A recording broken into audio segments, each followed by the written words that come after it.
పార్వతీ సమేతంగా కొలువై ఉన్నాడు. నిన్నక్కడికి తీసుకెడతాను.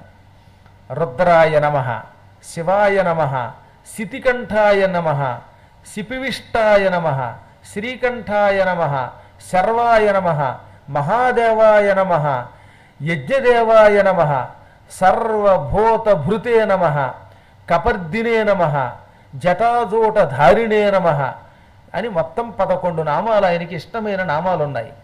ఈ నామములతో ఆయనని ఇప్పుడు మనం జపం చేస్తే తక్షణం ప్రత్యక్షమవుతాడు. ఎవడైనా ఇల్లు కొనుక్కునే ముందు ఇంటికి కావలసిన డబ్బు లేకపోయినా, యజ్ఞముల వంటి పవిత్ర కార్యాలు చేసేటప్పుడు డబ్బు లేకపోయినా, లేదైనా ఏదో ఒక మహాసత్కార్యం చేసేటప్పుడు డబ్బు లేకపోయినా, ఇప్పుడు భారతంలో చెప్పబడిన ఈ నామములతో ఈశ్వరుణ్ణి భక్తి శ్రద్ధలతో స్తుతిస్తే ఆ పనులకు కావలసిన డబ్బు వచ్చి తీరుతుందని చెప్పాడు సంవర్తుడు. అంత గొప్ప నామాలు ఇవి. అందువల్ల ఈ నామాలతో ఈశ్వరుణ్ణి మెప్పిద్దాం, మనం డబ్బు సంపాదిద్దాం. మామూలు డబ్బు కాదు, ఈశ్వర అనుగ్రహంతో నీకు వచ్చేది.